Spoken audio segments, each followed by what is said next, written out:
Good morning. Today is Wednesday, September 13th, 2023. This is the Arlington County Board of Equalization hearing.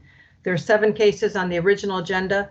We'll start with RPC 1400802A.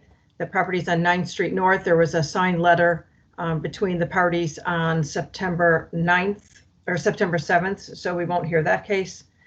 The second case on the agenda is RPC 22014-131 at 51 8th Street South. I believe we have Mr. Harmon. There he is. I just would direct the board to make sure they're looking at the updated package that went out to the board yesterday. So Mr. Harmon, you can start with your 8 minutes and tell us about this property. Yes, thank you. So 5100 8th Road South. This is the Fields of Arlington Apartments. It's located just north of Columbia Pike, just at South Dinwiddie Street. These apartments were built in 1960 and consist of 198 committed affordable units that are spread across 3 buildings.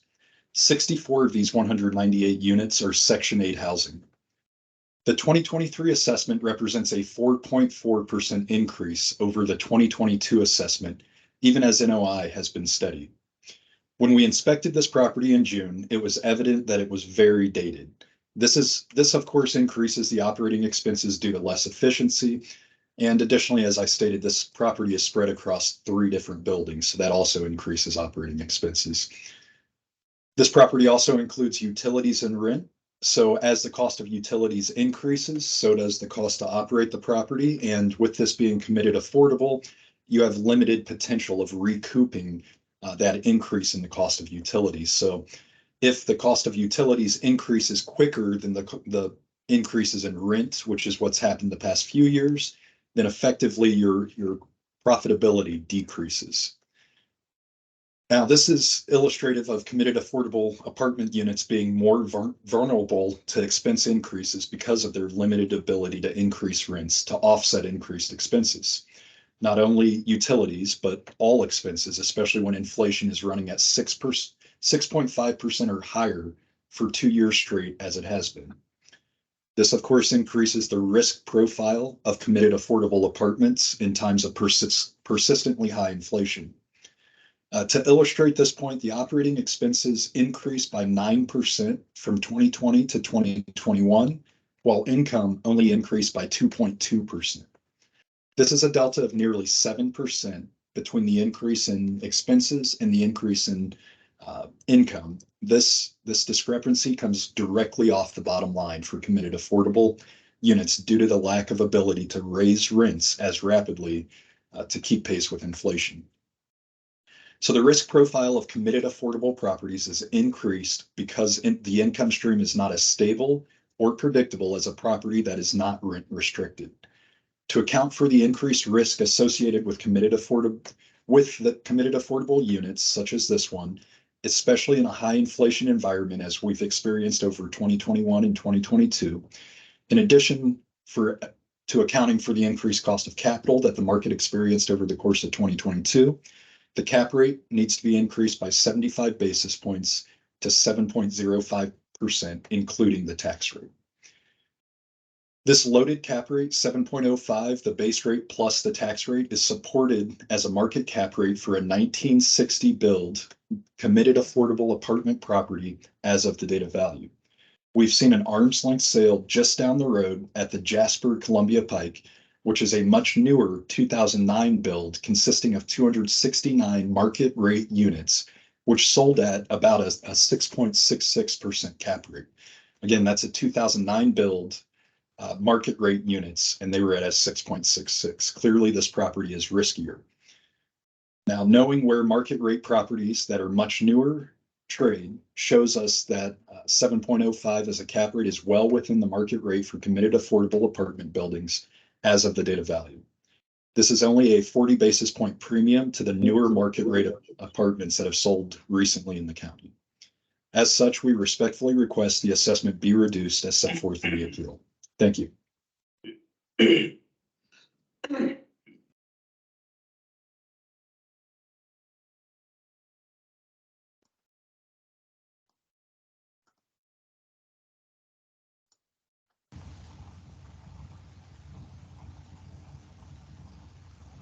Hello? I'm sorry, I dropped off. Jose, I think you should go ahead. I dropped off in the middle of Mr. Harmon's speech. So Sure. Jose, can you go ahead and take the meeting? Just Yes, to be we'll fair go with ahead and take your minutes with the county, please. Yes, Go good ahead. morning. Good morning, everyone. So the subject property was built in 1960 and it has an effective age of 1975. The project includes 3 5-story buildings with a total of 199 affordable apartment units. An interior and exterior inspection was conducted on June 26, 2023, and informal hearing was also held on June 21st, 2023. The issue here is the appellants are contesting the operating expenses and the cap rate. We have conducted the analysis. We did not receive the actual 2022 rent roll. However, we did utilize the COSTAR information and reviewed the apartment mix information page attached to the 2022 I&E survey. The apartment income noted a 4.12% increase in 2022, as you can look at the summary page, column E. The effective gross income noted a 3.54% increase in 2022. If you could look at our tested EGI, tested column F, our tested EGI is actually below the EGI the appellants reported for 2022, and it also below the appellants projected EGI. This is how conservative we are. No wonder they're not contesting the income here. Now, the operating expenses. The operating expenses reported for 2022 show drastic increase, specifically maintenance and repair category, which according to the appellant increased by a staggering 94.05%. We have analyzed the 3-year trend for maintenance and repairs, and we identified 4 areas which we believe have been overstated. We have reached out to the appellant's attorneys and we asked for some explanation for such large variances, and unfortunately we have not received the answer. We applied a 3% stabilized vacancy, while the appellants projected only 1.33% on the pro forma. In our test column F, we applied stabilized OPEX of 38.5%, and we just used the average of past 3 years to stabilize this number. We also decreased other income. We applied 6.3% cap rate according to our 2023 guidelines for affordable units. In the pro forma, the appellants applied 7.05% cap rates. Our test column produced the final value that exceeds the 2023 assessments. And again, I just want the board to focus on 2 specific areas: our tested EGI, how much below we are from what they projected and from what they reported in 2022, and just pay attention to those operating expenses, specifically maintenance and repairs. Thank you. Thank you.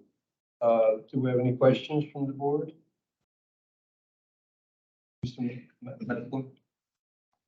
For the apartment, I want to make sure I understood this.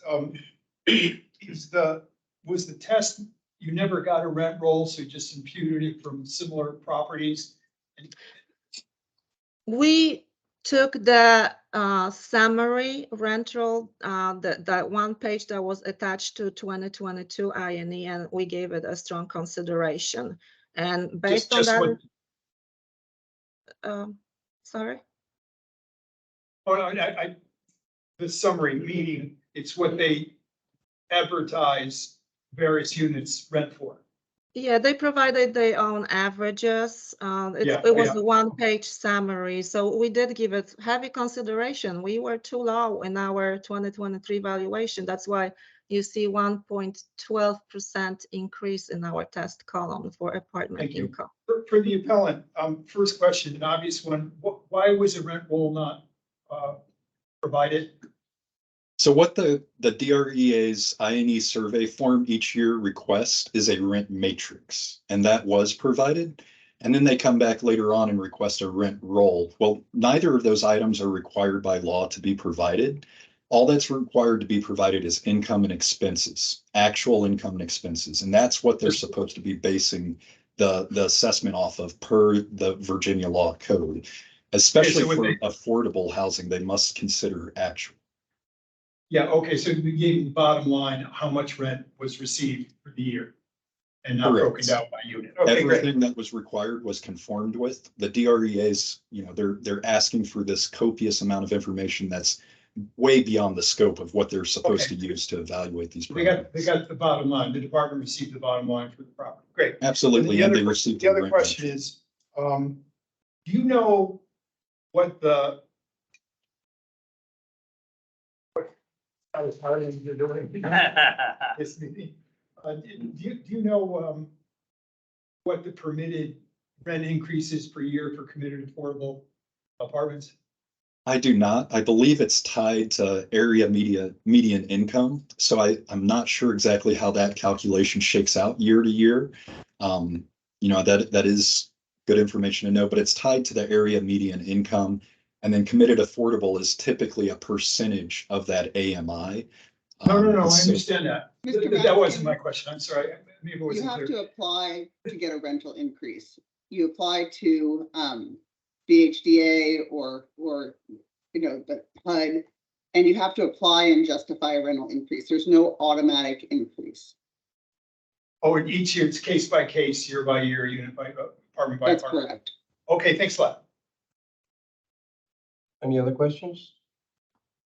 Mr. Lawson? Yeah, for the county, is this the same cap rate for a market? No.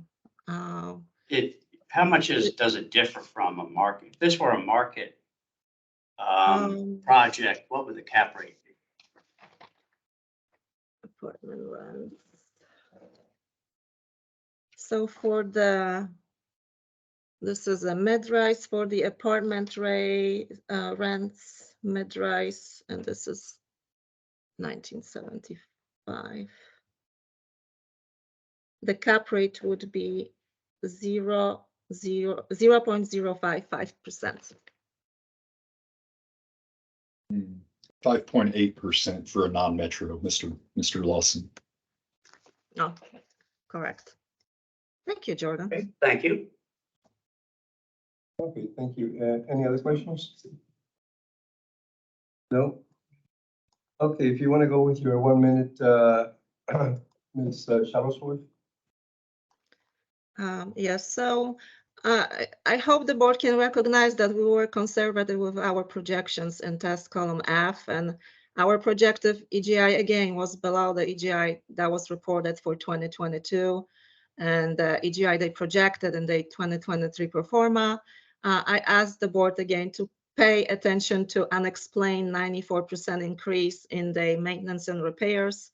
We dissected this particular expense category into subcategories and compared it to 2 prior years. It just didn't make sense. We didn't hear the answer. And we asked the board to confirm the subject's 2023 assessment at $38,770,900. Thank you so much. Thank you.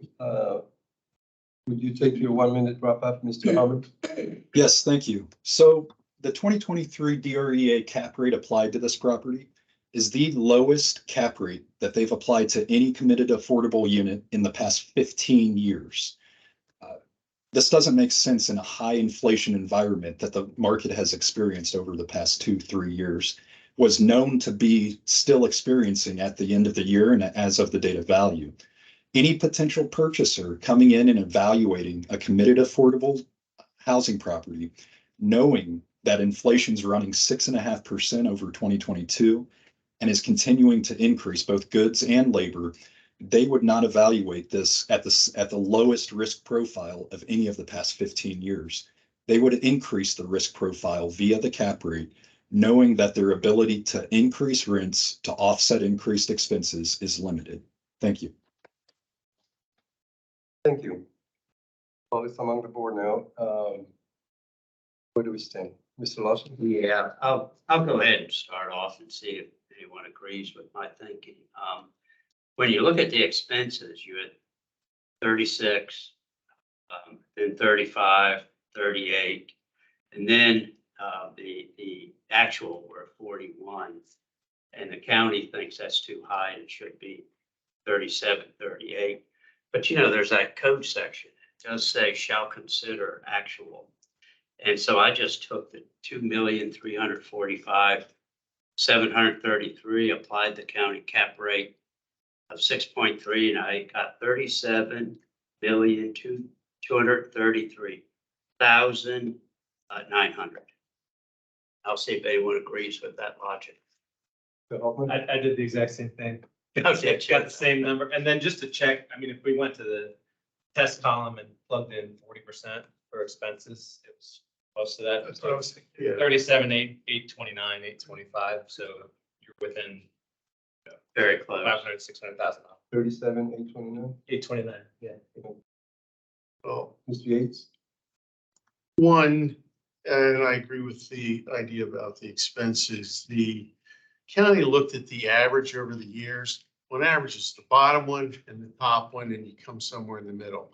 Well, clearly, they're ratcheting up the expenses and will probably continue. So I don't think looking at an average is the right thing. I'm looking at the progression. And I came up and I was running it with a 40% expense, 40% expense rate on the test, which is exactly what you just did. Yeah. I think I'd rather base it on the expenses than I would on the cap rate. Well, it's three of us. I did the same thing. Okay. Yeah. 40%. 5%. Yeah, because I don't think using an average is the right way to go.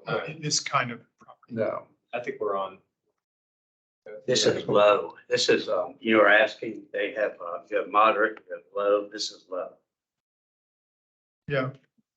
Yeah, but I thought maybe there was a cap. You know, like rent control or, you know, but the Yeah. answer- that's what I was looking for and the answer is no. I Yeah. got the answer. And the big difference between, you know, if the maintenance repair, if it goes up, you know, they redecorate it or something at a market rate unit, and maybe it can drive the rents up. They can't push the rents up unless they ask for permission. Right. So a lot of times that's literally just Right. maintenance that needs to be done versus, you know, trying to push the economics of it. One thing this project has going for it though is very low vacancy. Most affordable are like, 8%. Really? Yeah, I thought they were very low. because they're empty for so long while tenant goes through the eligibility process. All right. But I thought normally they have a waiting list. They're ready. Yeah, I think they're going eligibility process while somebody's still in the unit, knowing that a month or two from now, there won't be. but plus you gotta kick them out. Yeah. You gotta go. Well, you have other makes- issues sometimes. Yeah, that's hard. I have dozens every time I'm in. So Doing to unlawful be exact, dates. now the final number I came up, 37,829,800. Yeah, that's right. You want What to was your NOI? Sorry? What was your NOI? The 238? 238,327. Exactly what I had. And can I just ask, Greg, you used the test column and adjusted? test column? Yeah. Yeah, I think that's cleaner and neater. All right. I agree with that. All right, I'll make a motion to reduce the assessment to 37,829,800 based on 40% expense. Second. We have a motion and a second by Mr. Lawson. All in favor? Aye. Against, none, so it's unanimous, 6-0. It's reduced to 37,829,800 based on increasing the expenses to 40% from the revised assessment. Thank you all. Thank you. To the second phase, economic unit 1602602A at 1800 Lynn Street. Mr. Harmon, is that what you taking that case or Ms. Foreman? No, this one, they've asked to withdraw this Oh, this one's been. on September 9th. So if there's no objection from the county, Ms. Shuttlesworth, is there objection? No, not at all. All right. Then Jose, I'll move to withdraw. right, so we're going to withdraw. Do we have a second? Second. All right, we have a motion and a second to withdraw, so this case is being withdrawn. Very good. So we'll go to the next case, RPC 28004-066. Okay, do you have another case, Ms. Shadowsworth? No, I'm presenting for Christopher Chicas for Okay, that case. And it's Alright. me, Blake Warren with Altus. Oh, I don't know if you okay, guys can sounds see me. good. So we have Justin Warren and Ms. Kelly for the county. You can go ahead and start, Mr. Warren, on 1075 South Jefferson Street. Okay, thank you. Good morning, everyone. I'd like to direct the board, please, to page 45 of 148 of the county's board memo. Again, this is just our summary of facts. This is the Wildwood apartment towers, or Wildwood Towers, located at 1075 South Jefferson.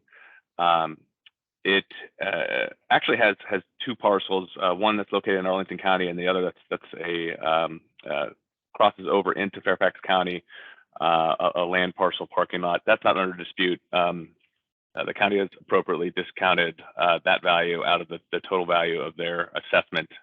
As you'll see, the original assessment was $34,715,800. The county is recommending a revision to $33,287,100, and the value that we're asking for from the board today is $28,164,400. It's an older property. It was originally built in 1965, renovated in 2003. It's 134 total units, a multifamily high-rise building. One total building, 10 stories. It sits just to the south of Columbia Pike, in pretty close proximity to Bailey's Crossroads. I'll direct the board now to page 3 of the memo, which is the apartments, or excuse me, the county's apartment income and expense summary. You'll see the columns highlighted in blue, which are the historic actuals that have been reported at the subject property for each of the last 4 consecutive years, dating back to 2019. The county's test column, found in column F, lists a gross potential income for the apartments of $3,183,120. As you'll see, that's the highest that's ever been reported at the subject property in any of the last 4 consecutive years. It was 2.9 million in 2019, again 2.9 million in 2020, 2.955 in 21, and just a little over 3 million in 2022. So this has been a very stable property. But again, it's never had a reported gross potential income at the levels of what the county's test column is, which is actually higher than their original test column at 3.183 million. Same thing with the total. When you look at the total GPI, the county's revised test column went up from 3.265 million to 3.3 million. The actual reported in 2022 was 3.15 million. Again, if you look at 2019, 2020, 21, 22, that is the highest. That 3.3 million total gross potential income in the county's test column is the highest that the property has well above what the property has ever operated at in the last 4 consecutive reporting years. With regard to the expenses, in 2021, this property operated at 38% expense ratio. Most recently, they've reported 39.28% expense ratio. The county, in their revised test column, did adjust their expenses up to 38.5%. However, we're asking that the county, that the board consider the actual reported expenses at the subject property. As we've talked about previously, expenses are on the rise for the operations of these properties, especially properties of an older age and condition, such as the subject property. The actual NOI in the county's revised test column, it did go down from a little bit below 2 million at 1.995 million in their original assessment to 1.915 million, which is still $20,000 below what the property was actually able to achieve in 2022 most recently. And so again, what we're asking for is for the county to consider the gross potential income this property has been able to generate, and it's been pretty consistent in each of the last 4 consecutive years, and also consider the actual operating expenses that were most recently reported as the subject property. Thank you. Thank you. Ms. Kelly, go with your minute, please. Thank you, board members. So this is Wildwood Towers Apartments. It is a high-rise multifamily building, 134 units. It's located in the Columbia Forest neighborhood, which is in the Columbia Pike corridor. It is roughly 3.1 miles from the Virginia Square and Boston subway stations, and it has 3 shopping centers all within a 10-minute walking distance. Now, this property did experience an extensive rehabilitation in roughly 2004. And received an effective age increase to 2004 to recognize those updates. Now, that effective age was decreased in 2021 down to 1995, which is the current effective age. And that was to bring the effective age in line with its category of renovations that included a new HVAC system, new windows, updated kitchens, updated bathrooms, updated common area amenities like the fitness center, the game room, and social room, and it did add a new parking garage. Now, if you look at the income on the summary sheet, year over year, this property is demonstrating increases to the income, and as shown in line 1, also in line 7 of the county summary sheet again. So that's for years 2019 through 2022. Let me just pull that up. And then if you look at the vacancy, this property has historically reported low vacancy, with the highest reportings for vacancy in 2021, and that was at 2.89%. So, and as of January 1, this property was 100% occupied per the rent roll. The county is allowing 6% if you look at column D and column F. We're still allowing 6% for both of those, both the original assessment and the revision, which is roughly $170,000 over what was reported for 2022. Now, Mr. Warren actually mentioned that the income was higher, I think at 3.3 million versus the reported for 2022, which is 3.1 million. We're allowing for $170,000 over what was reported in vacancy, and that consumes that amount, which was 160,000. The expenses for years 20 through 2022, there are huge swings in some of these categories. They're highlighted in yellow. I'll walk you through some of those. For janitorial, for instance, there was a 10% deduction, and then in 2022, there was a 48% increase. For maintenance and repairs, also swings in that category as well. 29% increase in 2021, and now it's down a negative 1% reporting for 2022. Administrative expenses, again, operating history shows more stabilized for 2019 to 2021, and then there's a roughly 11% increase for 2022. Services, same as the others, 38% increase in 2020, 13% for 2021, and now 25% for 2022. And the expenses per unit also show a huge swing. If you look at the figure that's below the operating expense line, you'll see that there's huge swings there. And then the county has recognized in our revision that we do acknowledge that expenses are going up. And so we do propose an increase to expenses from 35% up to 38.5%. And this is roughly a $900 increase in the per unit expense rate. The NOI for this property is stabilized. If you can look at the NOI line, which is line 19, across the board, it's definitely stabilized. Again, it's 100% occupied as of January 1. Our original projected NOI was 5% over what was reported in 2021. The revision is 1% over what was reported in 2021. Our goal is not to match what was reported in 2022. our goal is to look at a stabilized history for the property, and we are proposing that this property increase less than 1% in 1 year in NOI. Additionally, the agent is imputing a $20,000 amount for replacement reserves in their pro forma, which is in column 3. Again, I just want the board to just note that the replacement reserves are already assumed in the cap rate. That's 0.2%. And if you do the math for that, it comes out to 3 times higher than what they're than the $20,000 that's listed there. I think it's $65,570 if you do the math there. We are adjusting for land for the Fairfax portion. There's no areas of contention there. We do agree that the $918,000 has been accurately accounted for.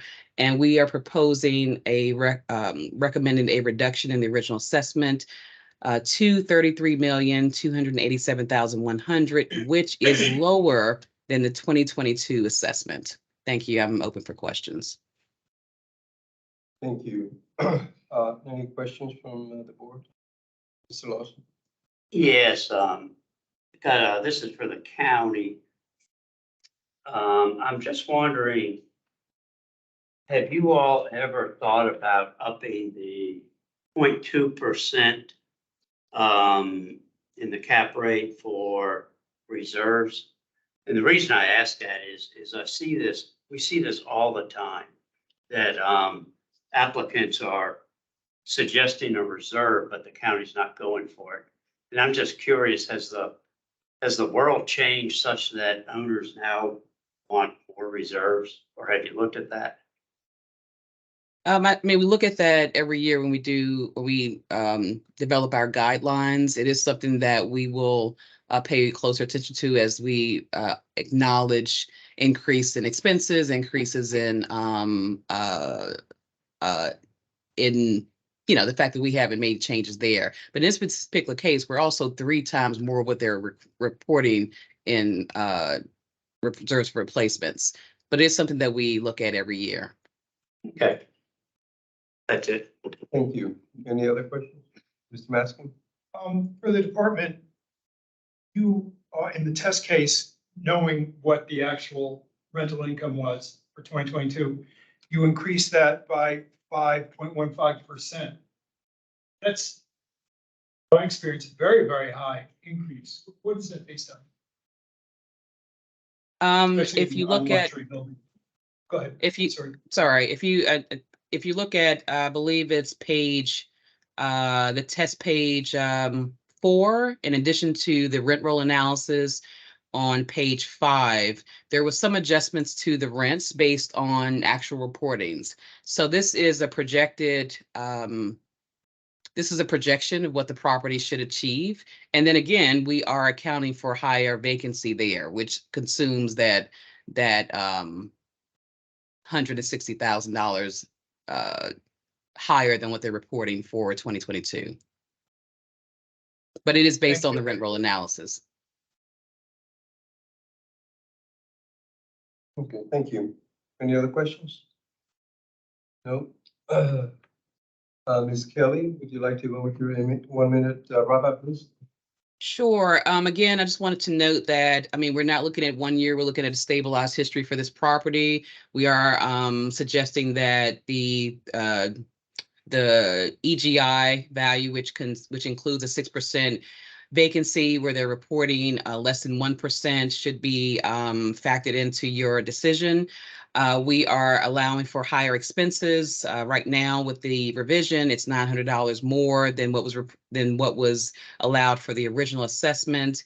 We are accounting for the land in Fairfax below the line, and our revision request is lower than the 2022 assessment. So we do recommend that the board reduce the property to $33,287,100 as a fair assessment for this property. Thank you. Thank you. Mr. Warren, would you take your 1 minute wrap up, please? Yes, thank you very much. So just to respond with regard to the last question about, the gross potential income for the apartments going up 5% in their test column. It's an issue I think that we've brought up many times in the past in previous years.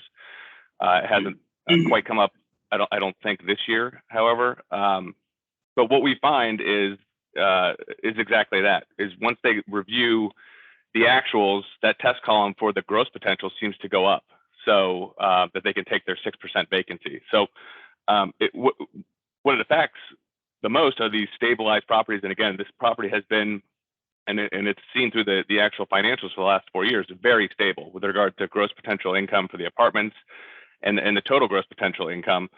And it has not had a lot of vacancy. So again, if they could increase rents, they could. But what you see is that gross potential income go from 3.15 to 3.118 million. Again, so they can now take the which is again, that 3.18 million is $150,000 higher than the Mr. actual Warren, gross potential income. Your time is up. Okay, thank you very much. Thank you. Okay, some of the board now. Where do we stand? Any changes? I'm good with the county. Mr. Hoffman? Yeah, I feel the same way. I mean, if you focus on the line one gross potential, it's 5% higher, but then the actual effective is lower than 22 counties using it. Yeah. Yeah, EGI loss. So it balances out, and you go through the rent roll on January 1st, and they basically raised rents across the board, 1 to 3.5%, depending on the unit. And so 0.92% increase in NOI, I think is reasonable. Yeah, Ditmar, they're a machine.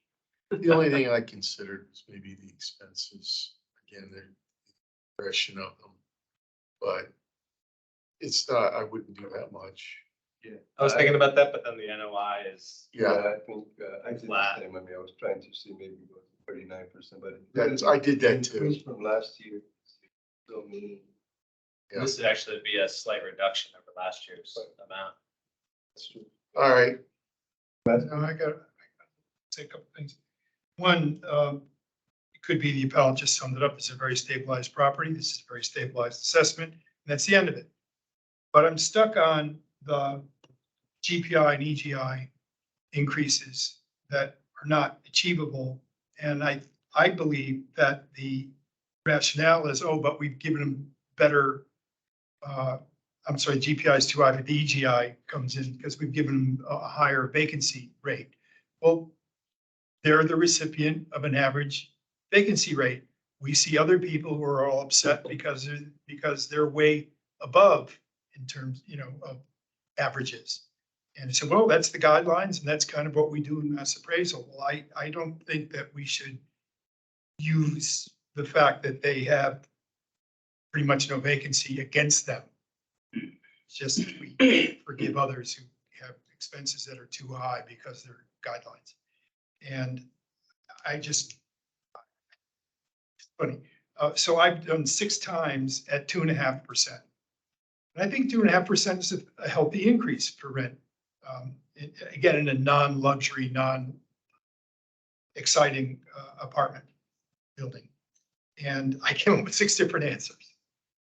So if people agree that we ought to lower that 5.15% downward, and again, I took 2.5 because I still think it's healthy, then I invite somebody to run the math, because I'm just not able to do it today. I looked yesterday and today. If not, I just vote against it. It'll be fine. I normally would be in favor of maybe lowering or increasing 5%, but when you look at the rent roll, the rates that the county is using, I think they're much, what they're collecting. So you think they're going to go up this year 5% over 5% from last year? It's that robust. Central, that's what they're getting. So I'm not sure if they maybe got less by that, having tenants defaulting or not paying on time. I don't know, but I think the rents are there. What do you guys think? Well, yeah, I don't know how Ditmar exactly does it, but I think they use themselves for maintenance. And so they have Ditmar plumbing. So yeah, we hear that all the time. I think so. I mean, I don't know this for a fact, but I think the way they maintain, they're kind of paying themselves. Well, I have no problem with operating expenses. I thought their test was just perfectly fine. Ken, I just think it was, you just gotta look at the bottom line and if they're raising rents 3% across the board, but the NOI is only up less than 1% for what the county's using, I think that's fair. But again, a lot of that's affected by this artificial but fair reasonable vacancy rate. One size fits all. That's the difference. Here's what our code section says. Any other evidence relevant to determining fair market value of such property. Yeah. That's what we're to consider. And so I think guidelines are great most of the time. But when you have clear evidence that this has been occupied at 0.89%, 1%, 1%, Yeah, 0.8, very I successful. think you got to take that into account. Can't ignore it. Yeah, I mean, they did $1,953,000 NOI in 2020 in the middle of COVID. Like, you don't think they can do $1,915,000 in 2020? Well, again, as I started, this is very stabilized and there's 0.9% reduction. That seems stabilized to me. Yeah. And I wanted to bring it up. I thought it was relevant and necessary. Okay. All right. Ready for motion? I'll make the motion to confirm the county's reduced assessment at And that was $33,287,100. Okay, we have a motion. Do we have a second? So we have a motion and a second. All in favor? Aye. Aye. Yeah. No, So we need to go vote. None against, so it's 6-0. The assessment is being reduced to 33,287,100 based on the revised assessment.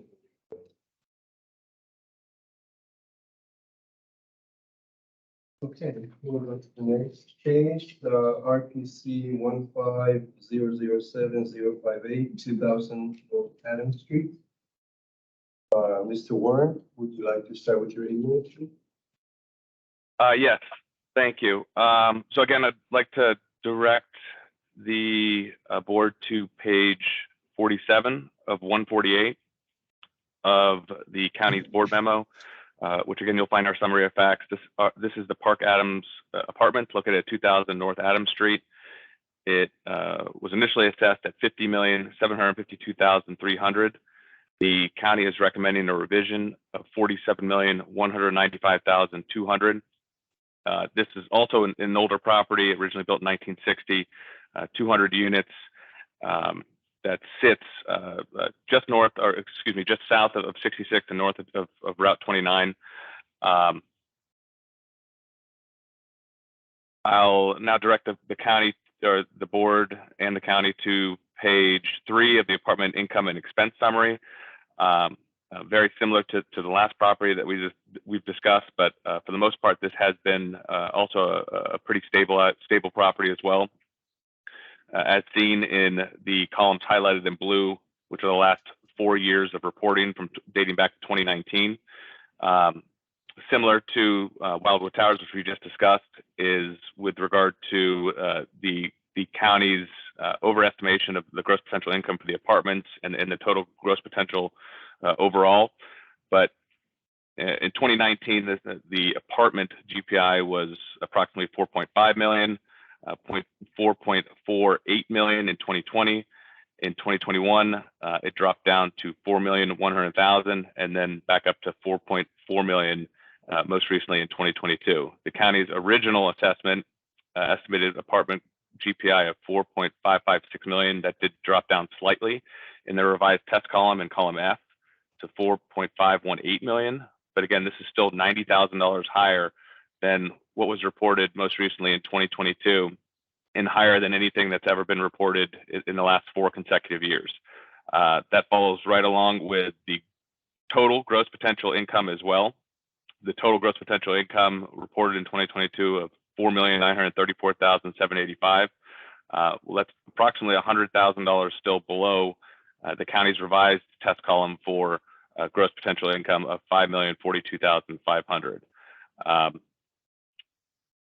Even with the 6% market vacancy that's applied to, again, in the mass market appraisal for all the apartments in this category, the effective gross income was reported at $4,739,950 in the county's revised test column, which is still $50,000 higher than what was most recently reported in 2022. So again, it looks like the county is inflating the gross potential income so that they can take their full market vacancy, and they're still coming up with a substantially higher gross potential income than the property is able to generate most recently in 2022.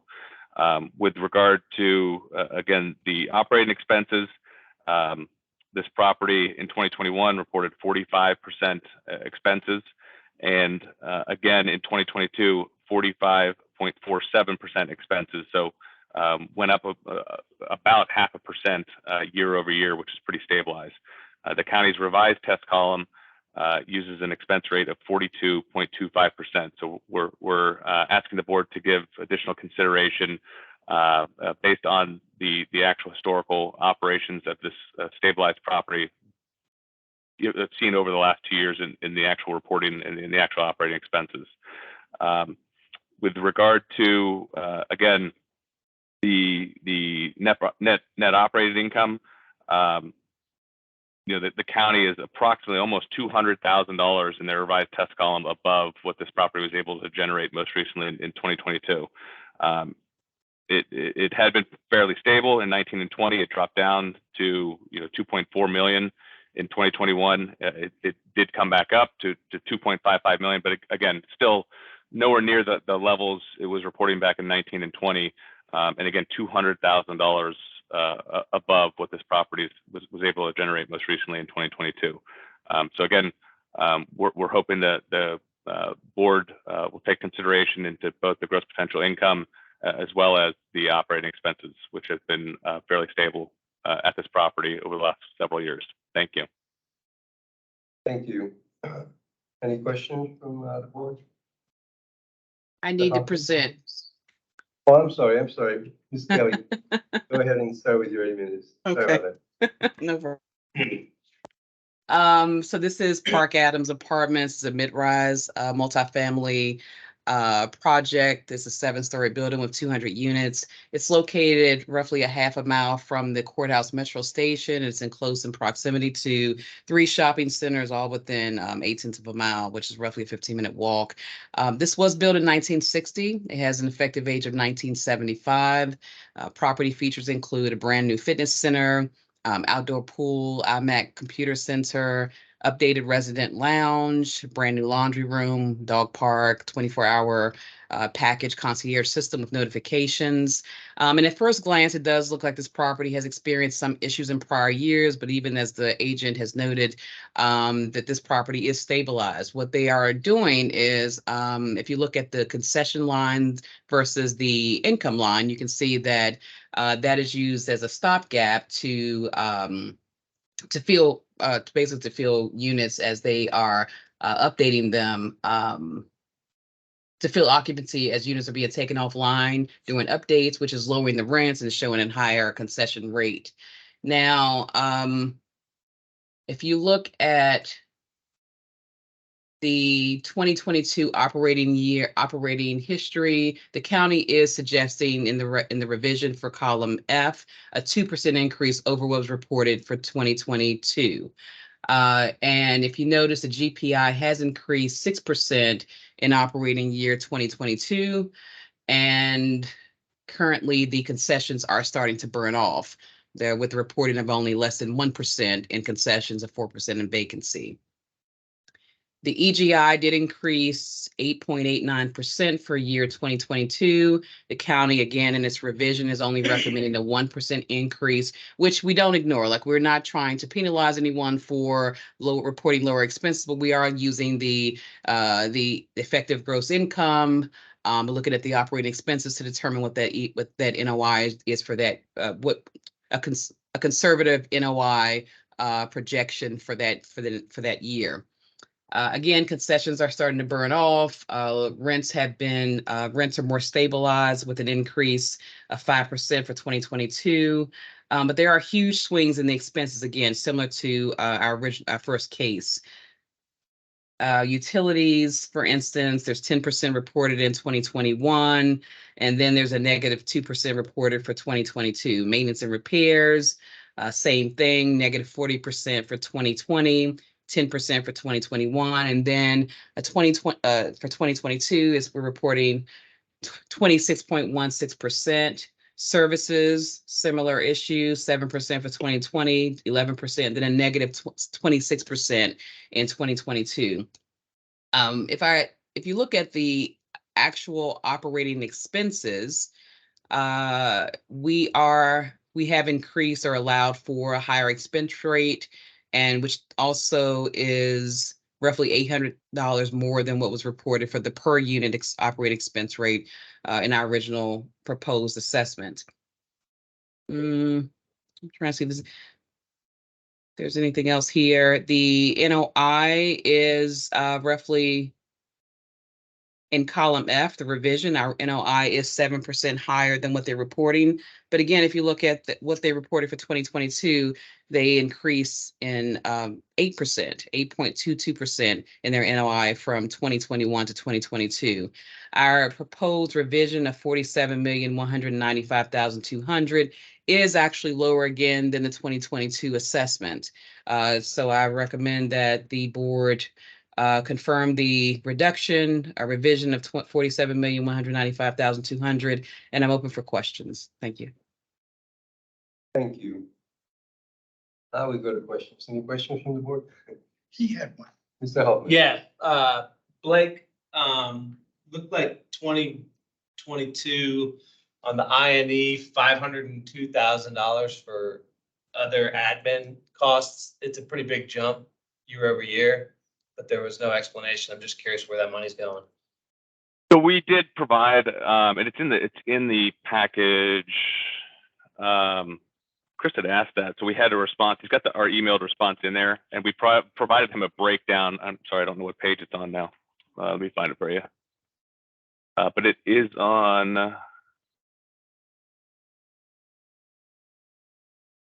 page 24, 23, 24. Yeah, so there's a snippet there, and it'll break down all those costs. What I also provided in there too, and as a response to Chris, and this is directly from the owner, is what we saw at some of those other expense line item fees, is there was an increase in reported legal fees, and that had to do to the substantial number of eviction filings that were in 2022 that kind of resulted from the courts opening back up and the evictions process kind of proceeding again after COVID. So there was a huge backlog, but those, because it's such a huge backlog, it's expected to continue for again into the future. I mean, it's these expenses are expected into next year, the current year, and next year as well. You think that 10% of gross income for legal fees like carried forward for eternity for this property? No, I'm obviously not. Okay. But for the next couple of years, I would expect those legal fees to be much higher. Okay. And whereas you might not have been getting those expenses considered in prior years, the expenses were lower because of that. Yeah. Well, I mean, it's again part of the whole. But again, we have provided a breakdown on those overall expenses, and even again with the revised column, the county is $150,000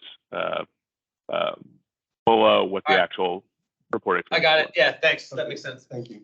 Mr. Maskin? Yes. Two questions for the department. First one is, has this building been visited by an appraiser? Or when was the last time it was visited by an appraiser? It says 2017 in the notes. So this was not a property that was inspected for this year. Yeah, no, that I knew, but 2017 is not so old. Yeah, it might be time to do it again. I mean, they've done a good job. It will be it's on the list for next year. We do have a 5-year cycle, so this one wasn't inspected this year. I see. And the second question is, and this was in the last case too, and I neglected to ask, and I can ask it now. There's small numbers, 4-digit numbers between rows 18 and 19 across the board in each column. What is that? Is that reserves? No, so I mentioned that in the other case. That was really a key point in the other case. That is the expense that is the per unit operating expense rate. So in the other one, in this one as well, I did acknowledge that we increased that per unit operating expense amount by $800 in our revision. Thanks a lot. So, okay. Thank you. Any other questions? No? All right, Ms. Kelly, would you take your 1 minute wrap up? Thank you, of course. So, we are stabilizing. We look at all of the operating history. We look at the income, the expenses, and including the and the vacancy as well to determine what the NOI and what that stabilized NOI will look like for the property.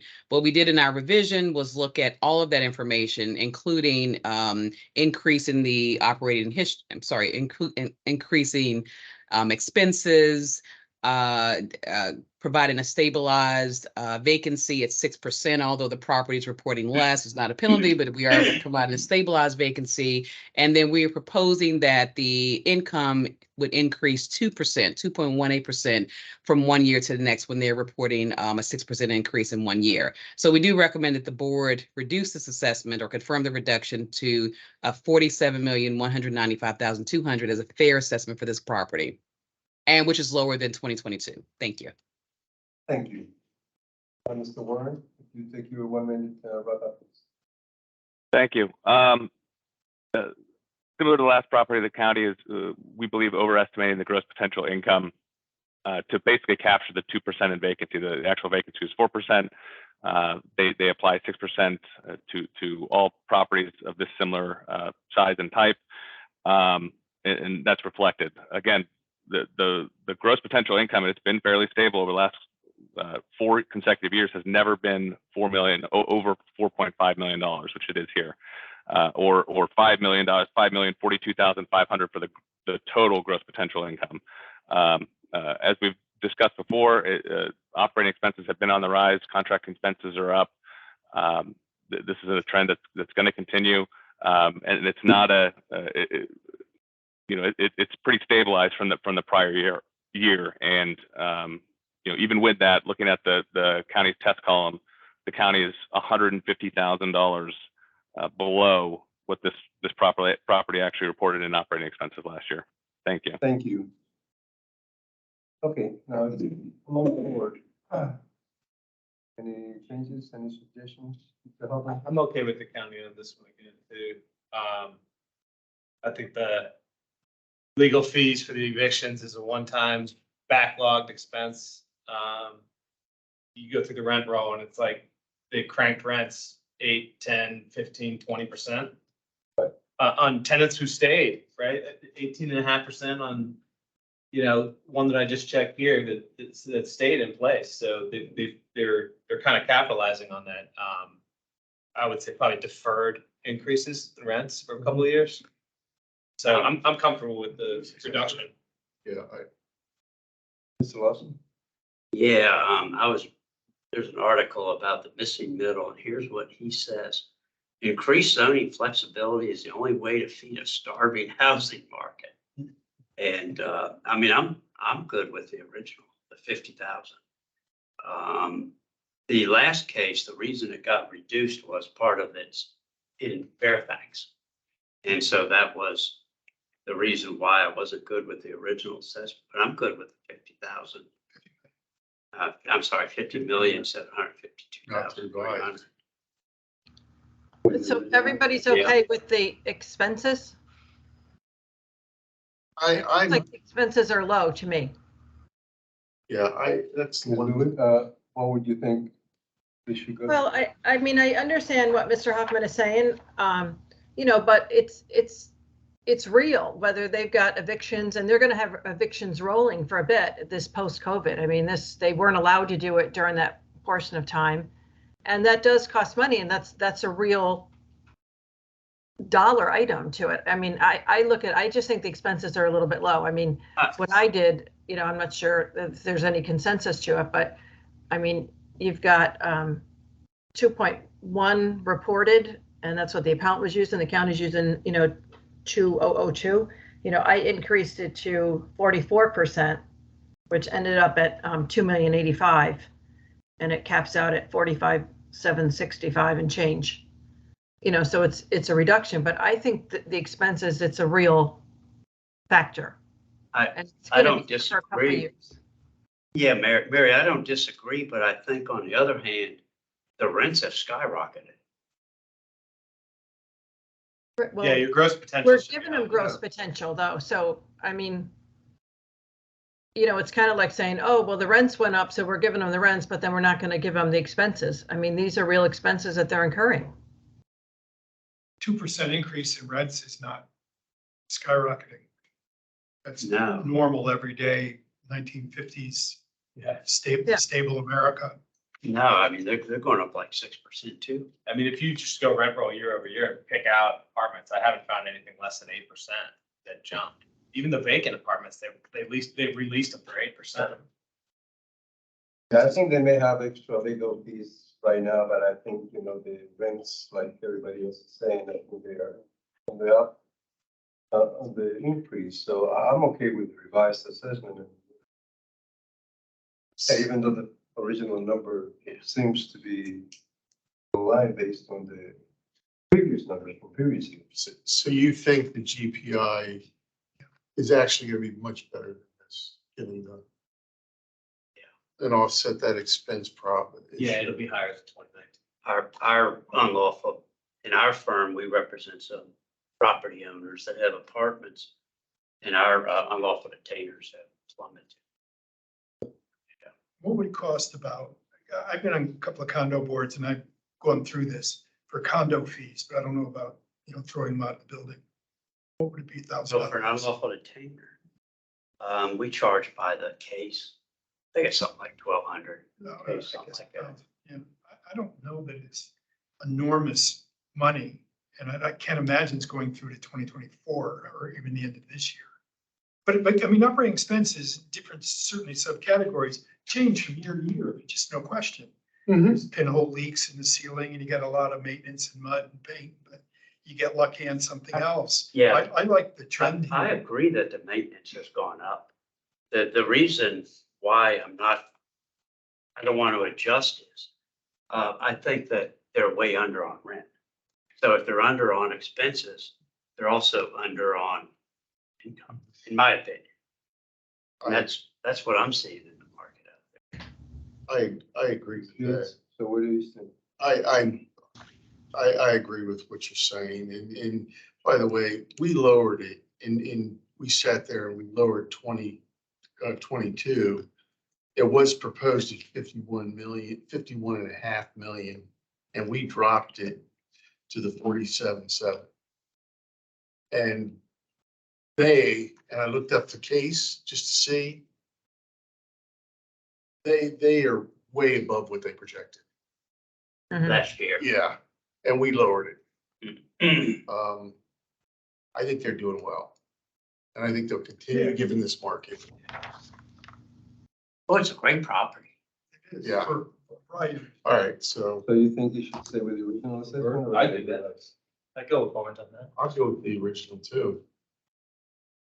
Okay, anybody? Well, that's very interesting. Yeah, I don't know if there's more than 3 votes. Doesn't matter, if it fails, it still goes to the original. well, I mean, if we ready to make a change, I mean, I'm okay with it. With the original. Go ahead, Bynes. Okay, I'll make a motion that we confirm the original assessed value of 50,752,300. Okay, we have a motion, do we have a second? Second. Mr. Hoffman, the motion and a second, all in favor? Against? Opposed. Opposed, so it's 42, without, so the assessment is being confirmed at 50,752,300. All right, we're gonna go to the. Excuse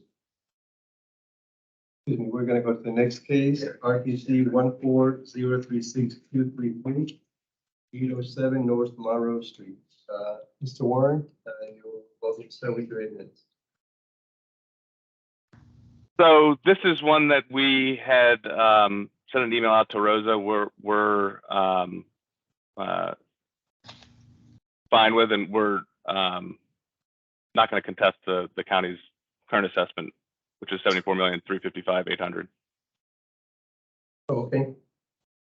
Ms. Kelly, anything you want to add? Well, this is the case that's been recalled from last week, I believe. Oh, just the Quincy, is this Oh, Quincy no, Plaza? I'm sorry. No. I'm sorry. No, I'm It's not? sorry. I'm wrong. No, you're right. You're right. No, we don't have any issues with that. We're in agreement with the agent with that one. So we don't have anything to add. Okay, well, not having that and,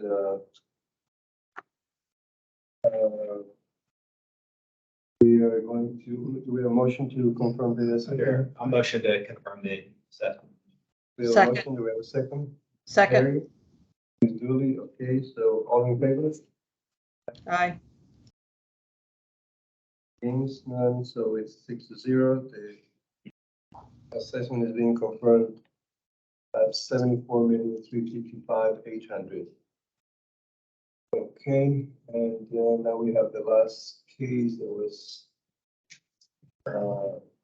rescheduled from last week, RPC 14043-031 3900 Fairfax Drive.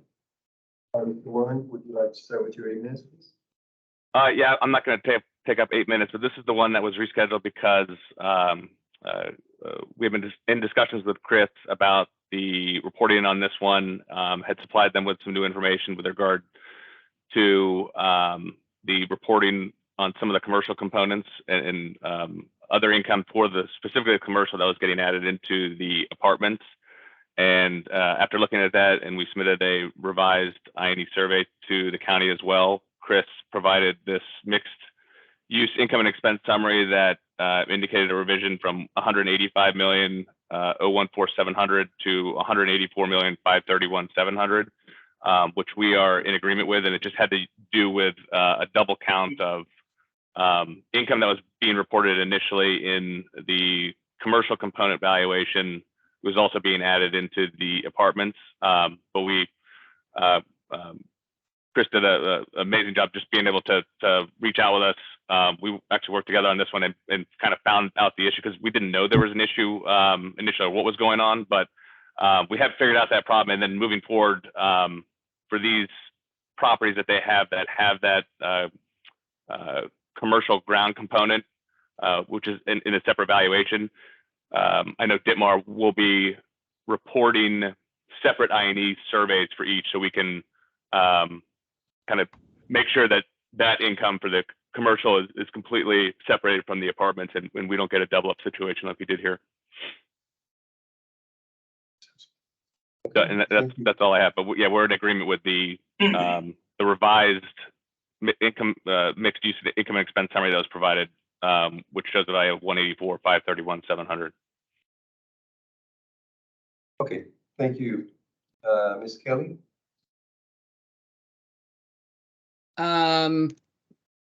So I'm just, yeah, so there was a acknowledgement that I think was an additional $90,000 that was being included in others, and I think in other income and RUBS, and so it did lower the total value by 400,000.